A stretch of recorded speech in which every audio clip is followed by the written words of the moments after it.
হেরা মুখে একটা স্মিত হাসি রেখে বলল, আমি কিছু মনে করিনি এলিন। আসলে আমাদের বিয়েটা হুট করে হয়েছে তো, তাই এখনো আমার মাঝে লজ্জা বলো, জড়তা বলো, এইসব রয়ে গেছে।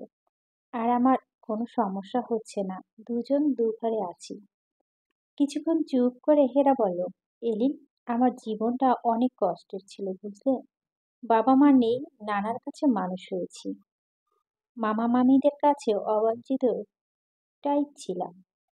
সেখানে থেকে উনি আমাকে বিয়ে করে স্ত্রীর মর্যাদা দিয়েছেন। এতেই আমি অনেক খুশি, এর বাইরে বেশি কিছু চাওয়া ভুল হবে। আচ্ছা, তোমাদের তো অনেক বয়সের গ্যাপ, তুমি কিভাবে রাজি হলে বিয়েতে? তোমার ফ্যামিলি বা কিভাবে রাজি হলো? সেই গল্প অন্য কোনো দিন বলবো এলিন। শুধু জেনে রাখো, উনি আমাকে বিয়ে করে বাঁচিয়ে দিয়েছেন।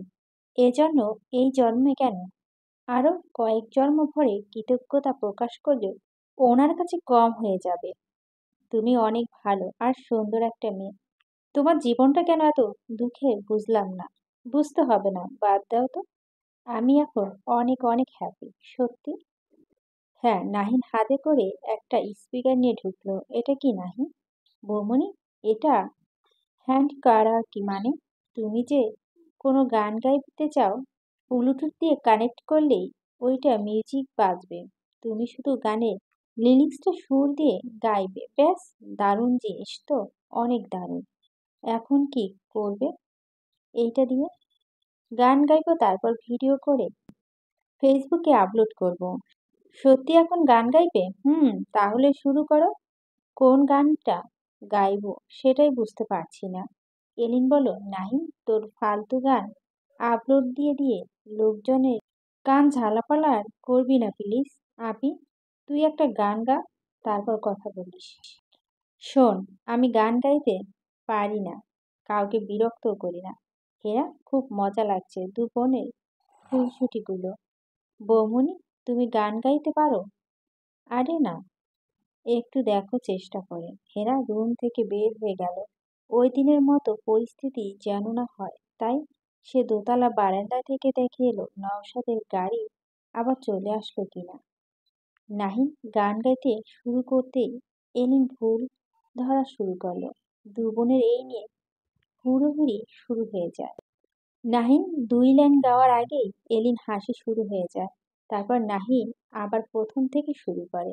গানটা আর কমপ্লিট হয় না, হেরা হাসতে হাসতে গড়াগড়ি খাচ্ছে। কতদিন পর এভাবে হাসছে সে মনেও করতে পারছে না। হেরা স্পিকারটা নিয়ে গানটা শেষ অংশটুকু গাইতে শুরু করলো। এলিন আর নাহিন মুগ্ধ হয়ে তাকিয়ে আছে হেরার দিকে। আমানের মা এসেছিল কিছু একটা বলতে। সে হেরার গান শুনে মুগ্ধ হয়ে তাকিয়ে আছে। তার মনে পড়ে গেল তার আগের আম্মার কথা। তিনিও মন ভালো থাকলে এভাবে গুনগুন করে গান গাইতেন। কি সুন্দর গান গায় এই আম্মা। বৌমনি, তুমি এত সুন্দর গান কোথায় শিখলে? নাহিন, আমি গান গাওয়া শিখিনি। আমার গান শেখার মতো অবস্থা জীবনও ছিল না। নাহিন, এটাকে বলে গান, আর তুমি যেটা গাও সেটাকে বলে অত্যাচার, বলে হু হু করে হেসে দিল এলিন। প্রচণ্ড জ্বর এবং পায়ে ব্যথা নিয়ে নওশাদ বাসায় চলে এসেছে। ড্রয়িং রুমে বসে শুনতে পেল উপরে গান চলছে। নওশাদের প্রচণ্ড পায়ে ব্যথা বেড়েছে। কনফারেন্সে থাকার সময় গায়ে জ্বর এসেছে, অফিসে বসে থাকতে পারছিল না জ্বরের জন্য। এই মুহূর্তে হেরা গান শুনে ওর অদ্ভুত লাগছে, কারণ এই গানটা গীতি গাইতো প্রায় সময়। এইভাবে সুর ফিরে আসবে ওর জীবনে সে কখনো ভাবেনি। অনেক কষ্ট করে রেলিং ধরে ধরে উপরে উঠে এলো সে। ওকে দেখে আনানের মা দৌড়ে বের হয়ে এলো। স্যার, শরীর কি বেশি খারাপ? না, ঠিক আছি, তুমি চা নিয়ে আসো। কড়া করে, মাথা খুব ধরছে আমার। জি স্যার। নওশাদের নিজের রুমে ঢুকে গেল। আনার মা দৌড়ে হেরার রুমে গিয়ে ঢুকলো। আম্মা, স্যার আসছে, মনে হচ্ছে শরীর খুব খারাপ। কোথায়? বলে হেরা চমকে উঠল। নিজের ঘরে গেছে। হেরা নওশাদের রুমে ছুটে গেল। হেরাকে দেখে নওশাদ হেসে দিল। আনার মা তোমাকে গিয়ে বলে আসছে, তাই না? আপনাকে দেখে মনে হচ্ছে আপনি অনেক অসুস্থ। পায়ের ব্যথা বেশি বেড়েছে? হুম, সঙ্গে জ্বর ব্যথাও বেশি। ভাবলে জ্বরটা আসে। দেখো কালকে চলে যাবে। নওশাদ শুয়ে থেকে বলল। হেরার কাছে এসে নওশাদের কপালে হাত দিল। অনেক জ্বর তো। প্যারাসিটামল খেয়েছি, রেস্ট নিলে ঠিক হয়ে যাবে। হেরা বলল, আমি যদি এখানে বসে থাকি বিরক্ত হবেন না তো? না, বিরক্ত হব কেন? বসো এখানে। হেরা, তোমার গানের গলা তো খুব চমৎকার। আমি কিন্তু আজই তোমার গান শুনছি। এই কথাটা বলো, এই গানটা গীতি খুব প্রিয়। আমাকে সময় করে একদিন শোনাবে গানটা। হেরা লজ্জা পাচ্ছে তা বলে ঠিক আছে। দুদিন নওশাদের পা নিচে নামতে পারেনি। জ্বরটাও যাওয়া আসার মধ্যে আছে। হেরা ঘুমানো ছাড়া সারাক্ষণ ওর পাশে বসে থাকে। কপালে জলপট্টিও দিয়ে দিয়েছে। নওশাদ মনে মনে শুধু ভাবে কেউ কখনো ওর যত্ন নিতে। আবার কয়েকদিন আগেও কি ভেবেছিল সে? হেরা গত দুদিন সারাক্ষণ নওশাদের পাশে থাকে। খাবার এগিয়ে দিচ্ছে, ওষুধ খাইয়ে দিচ্ছে, ফ্রুটস হাতে তুলে নিচ্ছে। নওশাদ একবেলা না খেয়ে ছিল ওকে। এতটুকু মেয়ে রীতিমতোই ধমক দিয়ে উঠিয়ে খাবার খেতে বাধ্য করলো। নওশাদ তো অবাক, খুব মজা লাগছে ওর। খুব জ্বর ছিল যখন একবার তার খুব ইচ্ছে করছিল হেরার হাত ধরে বলবে, হেরা আমাকে একটু শাসন করো। অনেক বছর আমাকে কেউ শাসন করে না। ৩ দিনের দিন। সকালে নওশাদ নিজের রুমে বসে আছে। আজ শরীরটা একটু ফ্রেশ লাগছে। ওর রাত থেকে জ্বর নেই। পাটা নড়াচড়া করতে পারছে না কিছুটা। ব্রেকফাস্টের পর নেহার সঙ্গে বসে চা খাচ্ছে আর গল্প করছিল। নেহা এলিন আর নাহিনের সঙ্গে গল্প করছে। ওদের ওর এত ভালো লাগে কিসের জন্য সেই কথা বলছে নওশাদকে। হেরা হাত নেড়ে নেড়ে ওদের খুনসুটিগুলো বলছে আর নিজেই হেসে ভেঙে পড়ছে। নওশাদ গল্পের চেয়ে হেরার গল্প বলাটা এনজয় করছে। হঠাৎ নওশাদের মোবাইলে রিং হচ্ছে। তাকে দেখে আননোন নাম্বার। ভুরু কুঁচকে তাকালো। নওশাদের নাম্বার। কার আবার? নওশাদ হ্যালো বলতেই ওপাশের মানুষটা বলে উঠল, পাপা। নিশাল। নওশাদের বুকের ভিতরে গিয়ে পাপা ডাকটা স্পর্শ করলো। এতদিন পরে ফোন দিল নিশাল। আমি টেনশন করছিলাম। আমি ফোন দিয়েছিলাম পাপা, তোমার ফোন বন্ধ পেলাম। বুঝলাম তুমি হয়তো দেশের বাইরে। তারপর ছোট খালামণিকে কল করলাম, বলল তুমি দেশে বাহিরে গেছো। আর কিছু বলেনি বিথি? আর কি বলবে, শুধু বলল তুমি ৪-৫ দিনের জন্য ইউরোপ গিয়েছো। নওশাদ ছেলের সঙ্গে কথা বলছে দেখে আস্তে করে রুম থেকে বের হয়ে গেল। বাবা ছেলের মাঝে থাকাটা ঠিক হবে না। সরি পাপা, আমি তোমার লাস্ট প্যারেন্টস ডেতে আসতে পারিনি। আমি খুলনায় গিয়েছিলাম। সরি পাপা। ব্যাপার না, তুমি বিজি মানুষ, সব সময় কি আর সময় বের করা সম্ভব হয় তোমার? আমি বুঝি না নিশাল, তোমার জন্য আমার সময়ের অভাব নেই। তোমার শরীর ঠিক আছে পাপা? আমি ভালো আছি নিশাল। তুমি কেমন আছো? আমার আর ৪ দিন জ্বর পাপা। আমি অসুস্থ থাকি যখন তুমি অসুস্থ হয়ে যাও। এই কথাটা হঠাৎ মনে হলো তাই ফোন দিলাম।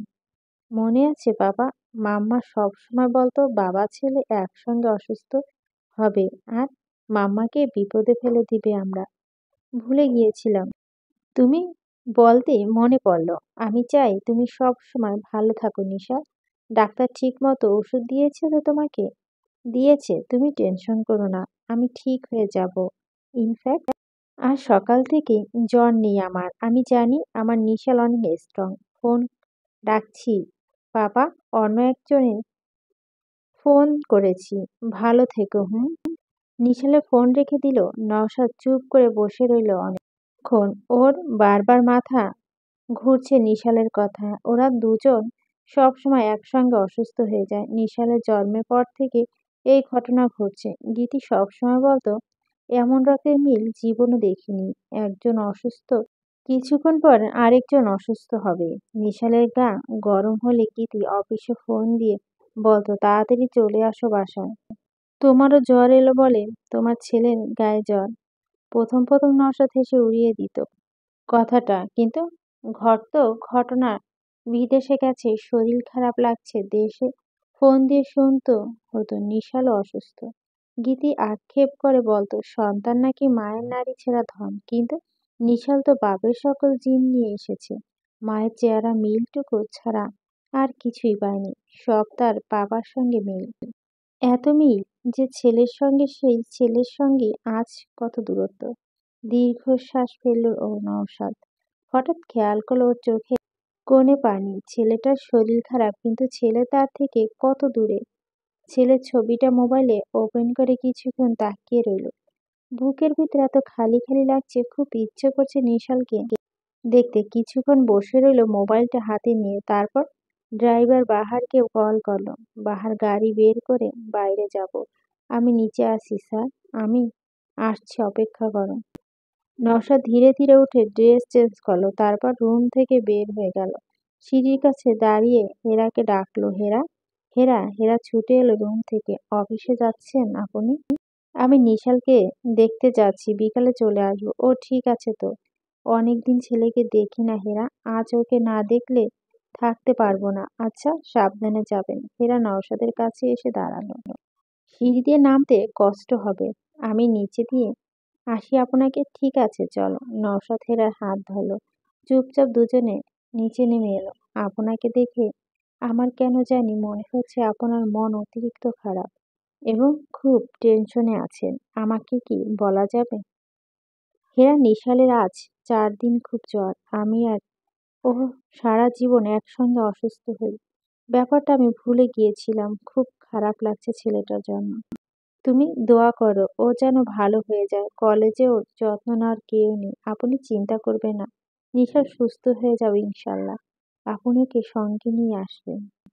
না, নিয়ে আসা যাবে না, দেখে আসবো শুধু। সাবধানে যাবেন, আপনার শরীর খারাপ। নওশাদ গাড়িতে উঠে গেল। হেরা গাড়ির দরজার পাশে দাঁড়িয়ে আছে। ওরও খুব ইচ্ছে করছে নওশাদের সঙ্গে যেতে, কিন্তু এটা তো অসম্ভব। বাহার গাড়ি স্টার্ট করলো। হেরা গাড়ি গেট পার হওয়ার পর যতক্ষণ দারোয়ান গেট না লাগালো ততক্ষণ দাঁড়িয়ে রইল এখানে। নওশাদ ছেলের পছন্দের ফ্রুট খাবার কিনে নিল। বুলগেরিয়া থেকে ছেলের জন্য চকলেট এনেছিল, সেগুলো সঙ্গে নিল। গাড়িতে বসে ভাবছিল সে তার আর ছেলে দুজনই কতটা একা। এর জন্য গীতি দেয়। এভাবে একা ফেলে দুজনকে চলে যেতে পারলো? 10 বছরের একটা ছেলেকে রেখে চলে গেল। কিছু বলে গেল না। ছেলে কি খেতে পছন্দ করে, কি অপছন্দ করে, কি করলে আনন্দ পায়, কিছুই সে জানতো না। একটা মেয়ে বাবা যতটা কাছে হয়, একটা ছেলে ততটা হয় না। আর সে এমন এক বাবা যে বাসার খবর রাখেনি, কখনো রাখতে হয়নি। গীতি সব সামলাতো। কোনোদিন সংসারে কিছু নিয়ে তাকে ব্যস্ত করতেও হয়নি। আর সেই মানুষটার সংসারের সন্তান সব তার ঘাড়ে ফেলে ধুম করে একদিন নাই হয়ে গেল। আর নিশাল ক্যাডেট কলেজে যাওয়ার জন্য পাগল হয়ে গেল। ছেলেটা তার সঙ্গে থাকলে ছেলের সঙ্গে এই দূরত্বটা কোনোদিন তৈরি হতো না। আজ কতদিন পর ছেলেটা এতটা আবেগ নিয়ে ওর সঙ্গে কথা বলল। ওর মনে পড়ে গেছে তার মাম্মার কথা। তোমার মাম্মা খুব স্বার্থপর নিশাল। সে চলে না গেলে আমাদের এরকম দ্বীপের মতো দূরে দূরে থাকতে হতো না। গাড়িতে বসে এসব ভাবতে ভাবতে নওশাদের মনটা খুব খারাপ হয়ে গেল। অনেকক্ষণ পাটা নামিয়ে রাখতে মনে হচ্ছে ব্যথাটা আবার আসছে। নওশাদ পাটা সিটের উপরে উঠিয়ে রাখলো। চোখ বন্ধ করে ঘাড় কাত করে বসে আছে সে। ঘন্টা তিনেক পর বাহার বলল, স্যার চলে এসেছি। নওশাদ গাড়িতে উঠে কলেজের অ্যাডজুটেন্টের এর সঙ্গে কথা বলছে। সে আবার নওশাদের ক্লাসমেটের ছোট ভাই, তাই পারমিশন পেতে সমস্যা হয়নি। প্রিন্সিপালকে কল করেছে নিশাল অসুস্থ শুনে। যে কোনো সময় এসে দেখে যেতে পারে। প্রিন্সিপালের সঙ্গেও ভালো সম্পর্ক ওর। মানে স্টুডেন্টের প্রতি একরকম মমতা দেখায় কলেজের টিচাররা নিশালের। পুরো কলেজের এখন পর্যন্ত নিশালের একমাত্র স্টুডেন্ট যার মা নেই।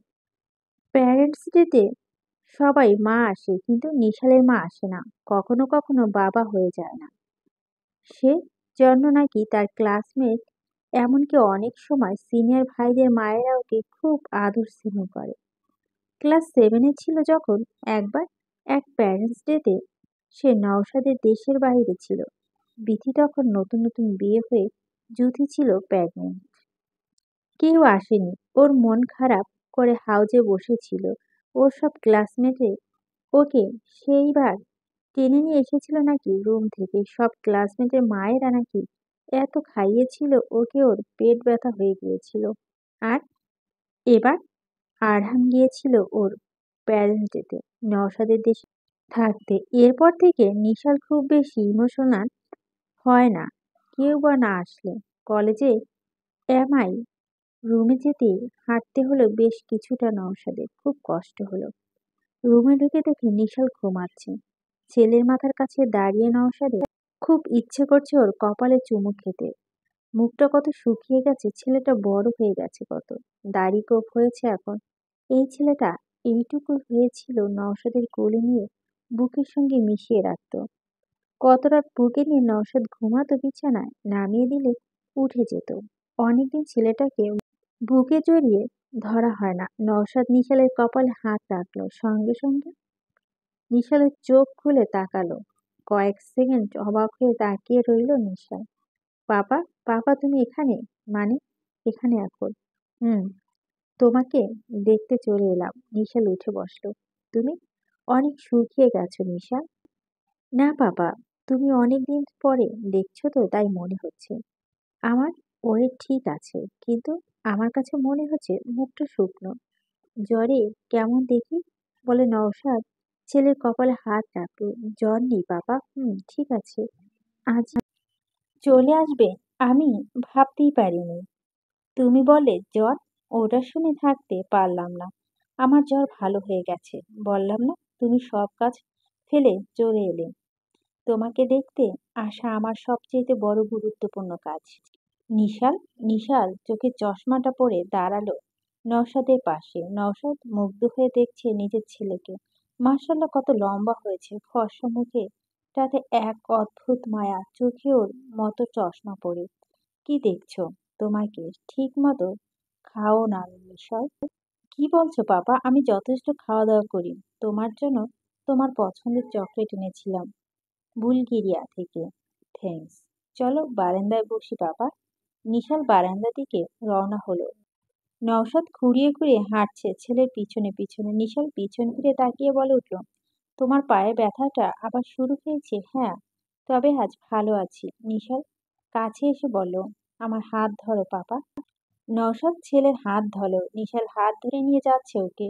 নওশাদের খুব ভালো লাগছে। বারান্দায় চেয়ার ছিল, দুজনে সেখানে বসলো। কবে থেকে পায়ে ব্যথা? 4 দিন থেকে। আমারও জ্বর ছিল নিশাল। আমার মন বলছিল তাই সকালে তোমাকে ফোন দিলাম। তোমার মাম্মা ঠিক কথাই বলতো, আমাদের একসঙ্গে অসুখ করে। নিশাল হাসলো। নিশাল তুমি তোমার মাম্মামকে অনেক মিস করো? অনেক করি না এখন আর, হঠাৎ হঠাৎ করি। ক্যাডেট কলেজে আসার আগে বেশি করতাম আমি, এখনো করি। এই যে অসুস্থ হয়ে গেলাম, তোমার মাম্মাম কথা বারবার মনে হচ্ছে। তোমার মাম্মাম কাজটা ঠিক করেনি, আমাদের এভাবে ফাঁকি দিলেন। আমি তো অনেক মানুষের মাঝে থাকি, তাই মাম্মামকে মিস করি না, কিন্তু তুমি একা বাসা থাকো, সেজন্য বেশি মিস করো। তুমি অনেক বড় হয়ে গেছো নিশাল। তাই তো এবার এসএসসি দিব। বড় তো হয়েই গেছি। তোমার পড়াশোনা কেমন চলছে? ভালো। নেক্সট ছুটিতে চলো আমরা দুজন বোরা বোরা আইসল্যান্ড থেকে ঘুরে আসি। তুমি স্কুবা ড্রাইভার করতে শিখছিলে, স্কুবারের জন্য বেস্ট প্লেস। এই ছুটিতে অসম্ভব বাবা, আমার পরীক্ষার সামনে খুব বেশি সমস্যা হয়ে যাবে পড়াশোনায়। পরীক্ষার পর যাওয়া যাবে। তোমার হোটেলে কি খবর? আরো কয়েক মাস লাগবে, ইন্টেরিয়রে কাজ চলছে। কেন, তুমি হোস্টেলের খবর জানতে চাইছো? যে নিশাল নওশাদ ছেলের মুখে তার বিজনেস প্রজেক্টের নাম শুনে অবাক হলো। নিশাল কখনো এসব নিয়ে মাথা ঘামায় না। আমি চাইছিলাম যদি তুমি অ্যালাউ করো, আমার সব ক্লাসমেটদের নিয়ে পরীক্ষার পর তোমার হোটেলে 3-4 দিন থাকবো কক্সবাজারে। অবশ্যই থাকবে। আমি বলি কি, ইগোনারেশন টা তোমার যখন যাবে তখনই করব। না না, আমার জন্য ফেলে রেখো না। তুমি তোমার প্ল্যানে কাজ করো, আমার হাতে সময় আছে। তুমি তোমার সব বন্ধুদের এখন থেকে বলে দাও, দেখা যাক কি হবে? প্রয়োজনে আমি সব গার্ডিয়ানের সঙ্গে কথা বলবো। ঠিক আছে পাপা। একটা কথা বলবা পাপা? বলো। আমাকে বলছো আমি শুকিয়ে গেছি। আমি তো দেখছি তুমি শুকিয়ে গেছো। এখন একা খেতে হয় বলে খেতে পারো না, তাই না? সেরকম কিছু না নিশা। 4 দিন অসুস্থ ছিলাম তাই তোমার কাছে মনে হচ্ছে। নিশার এইচএসসির পর কলেজটা এখানে না থাকে ঢাকায় থাকলে হয় না? অনেক তো পড়লে এখানে। কি যে বলো বাবা, 1.5 বছরের জন্য আর কোথাও যাব না। তুমি চিন্তা করো না, 1.5 বছরে চোখের পলকে চলে যাবে। তোমার ছুটি কবে? আর 10-12 দিন পর। এবার সারাক্ষণ পড়াশুনায় ব্যস্ত থাকতে হবে। নিশাল আমাকে একটা কথা বলতে চাইলাম। বলো বাবা। নিশাল তাকিয়ে আছে নওশাদের দিকে। আচ্ছা থাক, পরে বলি। আর তো বেশিক্ষণ থাকতে পারবো না। বলতে পারো। নিশাল কয়েক সেকেন্ড তাকিয়ে থেকে বলল, ঠিক আছে। বাবা, দাদাভাই কেমন আছে? ভালো আছে। কার্টুন দেখে? হ্যাঁ, তখন তোমাকে ডাকাডাকি করে। নিশাল হাসছে। দাদাভাইকে একবার এখানে আনতে পারলে ভালো হতো। আমি আমার ফ্রেন্ডের দাদাভাইয়ের গল্প করি, ওরা দেখতে পেত। তোমার দাদাভাই এতটা জার্নি করতে পারবে না। সেটাই। নওশাদ ঘড়ির দিকে তাকালো। তারপর নিশালের দিকে তাকিয়ে বলো, নিশাল আমি তোমাকে না বলে একটা কাজ করে ফেলেছি। কি কাজ? কি হয়েছে বাবা? তোমাকে কেমন আনমাইন্ড লাগছে? বড় কোনো সমস্যা? বাবা, আমি বিয়ে করেছি। নিশাল অবাক হয়ে তাকালো। ওর মুখটা দেখে মনে হচ্ছে অনেক বড় একটা ধাক্কা সে খেয়েছে। কিছুক্ষণ নওশাদের দিকে তাকিয়ে চোখ সরিয়ে নিল। কিছু বলছে না। হঠাৎ ঘটনাটা ঘটে গেছে নিশাল। কবে করলে? 1 মাসও হয়নি। তারপর নওশাদের সব ঘটনা খুলে বলল, কিভাবে কোন পরিস্থিতিতে বিয়েটা করে হয়েছে তাকে। নিশাল মাথা নিচু করে চুপচাপ শুনল সব। সব বলে নওশাদ মাথা নিচু করে বসে আছে। কিছুক্ষণ পর নিশালি বলে উঠল, তুমি অকওয়ার্ড ফিল করো না বাবা। It's your life. You have to right how to handle your owner life. I am your part of life, not your life controller. So be happy. তোমার যাওয়ার সময় হয়ে যাচ্ছে। চলো আগে। তুমি তো একা হেঁটে গাড়ি পর্যন্ত যেতে পারবে না। আমার হাত ধরো। নিশার বাবার দিকে হাত বাড়িয়ে দিল। নওশাদ ছেলের বাড়ানো হাতটা দিকে তাকিয়ে আছে। তারপর হাতটা ধরল সে। উঠে দাঁড়িয়ে ছেলেকে জড়িয়ে ধরল। সরি নিশাদ, আমার সে মুহূর্তে পরিস্থিতিটা তোমাকে বোঝাতে পেরেছি কিনা জানি না। ইটস ওকে পাপা। আমি বুঝতে পারছি। অনেকদিন পর ছেলেকে বুকে জড়িয়ে ধরে নওশাদের খুব ভালো লাগছে। খুব ইচ্ছে করছে আরো কিছুক্ষণ এভাবে থাকতে, কিন্তু নিশাল খুব লজ্জা পাচ্ছে। চলো বাবা, চলো। নওশাদ ছেলের কপালে চুমু খেলো। নিশাল এবার সত্যি খুব লজ্জা পাচ্ছে। নওশাদ ছেলের হাত ধরে বের হয়ে এলো। নিশাল গাড়ি পর্যন্ত ওকে এগিয়ে দিতে এসেছে। গাড়িতে উঠতে উঠতে নওশাদ বলো, ফোন দিল নিশাল। তোমার একজনের সঙ্গে কথা হয়েছে আমার। তোমার শরীর বেশি খারাপ হলে আমাকে জানাতে বলছি। নিশাল শুধু মাথা নাড়ল। আসি জি। ভালো থেকো বাবা। নওশাদের খুব ইচ্ছে করছে আর একবার ছেলেকে বুকে একটু জড়িয়ে ধরতে, কিন্তু নিশা লজ্জা পেয়ে যাবে ভেবে সে চিন্তা বাদ দিল। গাড়ি স্টার্ট দিল বাহার। নওশাদ মাথা বের করে ছেলেকে দেখছে যতক্ষণ দেখা যায়। নিশালও দাঁড়িয়ে আছে। দূরত্বটা বেড়ে যাচ্ছে, শুধু বাহ্যিক না, হয়তো তার চেয়েও বেশি মানসিক। এটা ভাবছে আর নওশাদের মন খারাপ হচ্ছে। পুরো রাস্তা নওশাদ মন খারাপ করে বসে রইল। বাসায় পৌঁছাতে পৌঁছাতে রাত হয়ে গেছে। গাড়ি থেকে নামার সময় পায়ে ভর দিয়ে দাঁড়িয়ে পারছে না। রিয়াজ ধরে নিয়ে এলো বাসার ভিতরে। নওশাদ ড্রেস একদম পছন্দ না, তাই ব্যথার সময় ব্যবহার করতে ইচ্ছে করে না, কিন্তু এবারে ব্যথাটা ওকে খুব কষ্ট দিচ্ছে। এভাবে কারো উপর নির্ভর করতে আরো খারাপ লাগছে। সোফায় বসতে বসতে রিয়াজকে বলে, তুমি একটা ড্রেস কিনে নিয়ে আসো। গাড়ি নিয়ে যাও। পঙ্গু হাসপাতালের সামনে পাবে। শিওর? অন্য কোথাও আছে কিনা জানি না। জি স্যার। উপরে উঠিয়ে দিয়ে যাই আপনাকে? হ্যাঁ চলো। রিয়াজ যখন নওশাদকে ধরে দোতলায় সিঁড়ি দিয়ে উপরে তুলছে, ফেরার খবর পেয়ে দৌড়ে এসে সামনে দাঁড়ালো। পায়ে ব্যথা অনেক বেড়েছে তাই না? নওশাদ হেরার দিকে তাকালো। অনেকটা সময় পা নিচে নামিয়ে বসেছিলাম, তাই এখন পাটা ফেলতে কষ্ট হচ্ছে, অস্থির হওয়ার কিছু নেই হেরা। হেরা নওশাদের সঙ্গে সঙ্গে রুমে ঢুকলো। রিয়াজ বিছানা বসে দিল নওশাদকে। রিয়াজ, যা বললাম তাড়াতাড়ি যাও। বাহার অনেকক্ষণ ড্রাইভ করছে, সবুজকে নিয়ে যাও তাড়াতাড়ি বলছি। বলে এই না, গাড়ি উড়িয়ে নিয়ে যেতে হবে। সবুজকে নিয়ে বলবে সাবধানে চালাতে স্যার। রিয়াজ রুম থেকে বের হয়ে যাওয়ার পর হেরা প্রশ্ন করলো, কেমন আছে নিশা? হ্যাঁ ভালো আছে, আজ জ্বর আর ওঠেনি? আজ হাউজে চলে গেছে। আপনার মন ভালো হয়নি কেন? ছেলেকে দেখে নিশার অনেক শুকিয়ে গেছে, মুখটা ছোট্ট হয়ে আছে। আসার সময় কেন জানি খুব খারাপ লাগছিল আমার। স্বাভাবিক অসুস্থ ছেলেকে দেখলে খারাপ তো লাগারই কথা। শুধু সেই জন্য না হেরা, তাহলে আমি ওকে বলেছি বিয়ের কথাটা। ও আচ্ছা, কি বলো নিশা? আমি ভেবেছিলাম ও রিয়াক্ট করবে, কিন্তু করেনি। বলো, ইটস ইউর লাইফ বাবা। হেরা চুপচাপ পাশে এসে বসলো। নওশাদও চুপ করে বসে আছে। আপনার ঘরে পরা কাপড় বের করে দিই, ফ্রেশ হয়ে নিন। বলে হেরা উঠে দাঁড়ালো। ঠিক আছে, দাও দাও। হেরা ক্যাবিনেট খুলে নওশাদের ট্রাউজার আর টি শার্ট বের করে ওর কাছে নিয়ে এলো। নওশাদ কাপড়গুলো হেরার হাত থেকে নিয়ে পাশে রেখে হঠাৎ হেরা হাতটা ধরলো। হেরা, নিশাল কি খুব কষ্ট পেয়েছে? বুঝতে পারছি না। আমার খুব কষ্ট হচ্ছে ছেলেটাকে দেখে, মনটা এত খারাপ হয়ে গেল হঠাৎ করে। ছেলেটা মনে হচ্ছে অনেক বড় হয়ে গেছে। আমি বুঝতে পারছি না ওর মনে কি চলছে। আমার খুব কষ্ট হচ্ছে এরা, খুব। আমি একজন ব্যর্থ বাবা।